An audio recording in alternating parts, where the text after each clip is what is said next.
But I think the biggest thing for me that I've changed my mind on since I wrote the book in 2019 was carbohydrates, and then in connecting with that, the ketosis and ketogenic diets. So when I wrote the Carnivore Code, and this is humbling, this is what we all do, is we write books and then you put your thoughts into cement, you freeze your thoughts in kryptonite, and then you change your thoughts and you think, oh, the book, it's just not a living document. But when I wrote the book, I was of the opinion that carbohydrates were not great for humans and was sort of looking at the literature differently. And over time, I learned personally in my own life, doing a carnivore diet of meat, organs, and fat and salt for a year and a half, that including carbohydrates in my diet improved my health from there. So my whole story is that I was eating kind of a paleo diet, had really bad eczema, which I'd had my whole life. Getting rid of vegetables and all plant food significantly improved the eczema, so much so that in the last 4.5, 5 years since I've been on this more specific path, I haven't had any flares of the eczema that are significant at all. That's a big deal because I had massive eczema on my elbows, my wrists, my hips, so much so that I really couldn't even wear pants easily. It would get on my shirts. I couldn't do jujitsu because I had eczema on my knees and it was getting infected. So getting rid of vegetables really helped with my eczema. But then I learned after a year and a half that I was getting such bad muscle cramps, heart palpitations, sleep disturbances. My testosterone was kind of going down. Right now it's around 700 or 800. I've included carbohydrates in my diet for the last 2.5 years. But at that point it was going 450, 500, it was significantly lower. And my sex hormone binding globulin was creeping up. So I had electrolyte issues.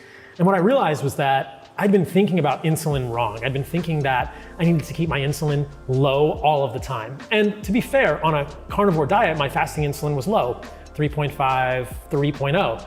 And I thought incorrectly that if I ate carbohydrates, my insulin would spike and that would be a bad thing, right? What I realized, and I wasn't taught this in medical school, was that insulin spikes after you eat carbohydrates are actually healthy for the human body for a variety of reasons. So insulin is probably something else I've changed my mind on, carbohydrates and insulin.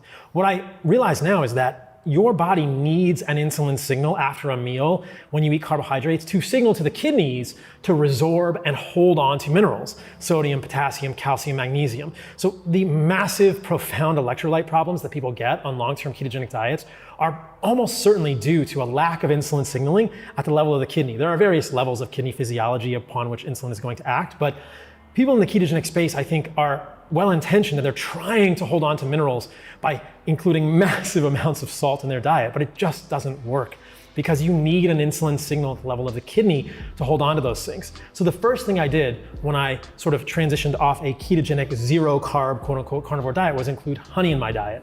And the first couple of days I felt a little weird because I was physiologically insulin resistant.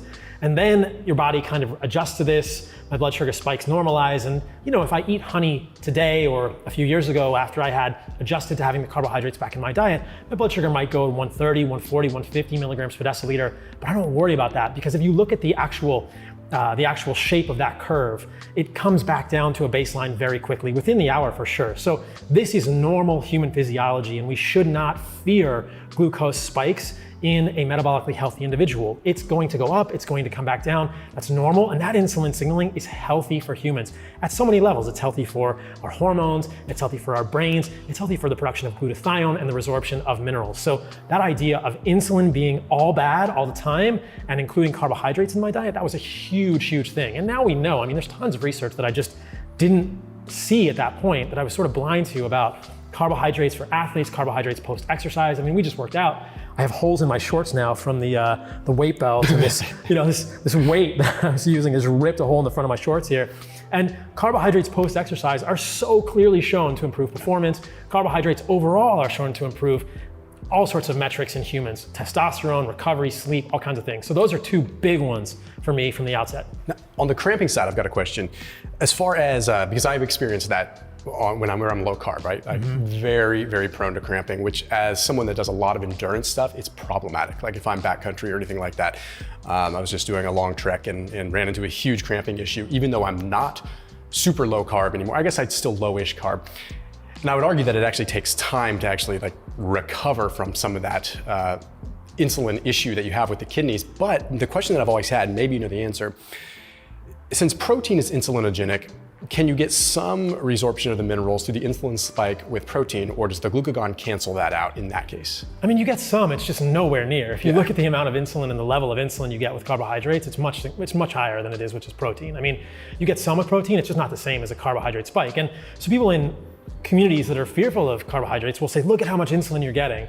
And that's good, you need that. And so people understand this also, like when you don't eat carbohydrates, you become insulin resistant. This is not the pathological insulin resistance of diabetes, which is different physiology that I can describe. This is the insulin resistance of physiology, basically historically, evolutionarily, this is starvation insulin resistance, meaning that you are physiologically insulin resistant. Your body is saying, hey, spare the glucose, any glucose you're getting, spare that for the brain, the adrenals, and the gonads, and maybe the red blood cells. Don't put it in the muscles. That's physiologic insulin resistance, and that's what you see in people who are low carb or zero carb or keto, and that's why the first time someone like that eats carbohydrates, they may feel very strange, or the blood sugar may go up. This is why a woman who is low carb will fail a glucola test in her pregnancy, because that is physiologic insulin resistance. And I actually have come to believe that's not a good thing. I don't think we want to be physiologically insulin resistant. It is a historically, evolutionarily adaptive thing for extreme situations, but I think that humans do better. And I've come to see carbohydrates as a signal of abundance. I mean, if you go to spend time with the Hadza or the Maasai or the Samburu or the Khoisan, I mean, these tribes invariably seek carbohydrates and they celebrate it.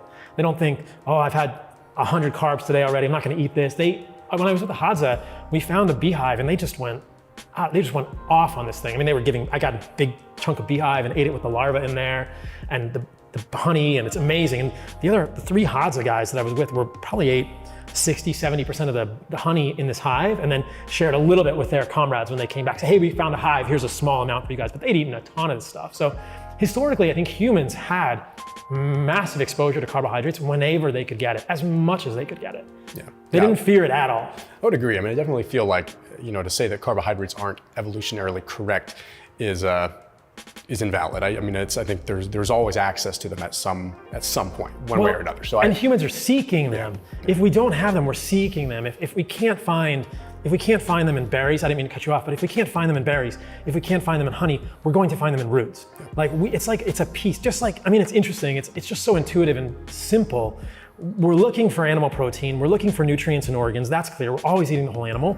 But the next thing, I think in tandem with that, we're also seeking carbohydrates as wild humans. We've forgotten what wild humans look like because we all, except for maybe a couple thousand people on the planet today, live as semi-domesticated humans. But it's very clear. I mean, if you look at the Hadza, so there was a PhD researcher who actually spent a lot of time with them and gave them surveys of these nomadic tribes and said, what are your favorite foods? And there were 5 foods that were their favorite. So there was meat, there were berries, there was baobab, there was tubers, and I forget the last one, I'll think of it in a moment. But honey was invariably the first thing that they wanted. Both men and women ranked honey as number 1. And men said meat as number 2. Women ranked berries, baobab, and tubers, I think all about the same. But in both groups, the roots were sort of the last thing that they wanted to eat. Wow, man, that's wild. But both of them that was the favorite thing for them, was honey. Well, I mean, it makes sense, it's delicious. They celebrated it more than anything, right? And if you look at these people, there are tons of studies of them, of their cardiovascular health. They have insulin sensitivity, which is amazing, which is exemplary. They're not insulin resistant, they're not diabetic, they're not obese. So my own anecdotal experience, I don't eat an abundance of carbohydrates, but I've added honey and fruit in, and my insulin sensitivity has improved on my lab work. So I mean, it's by fasting insulin, which is perhaps the most clear metric you could ever use. That's unquestionably an improvement in insulin sensitivity.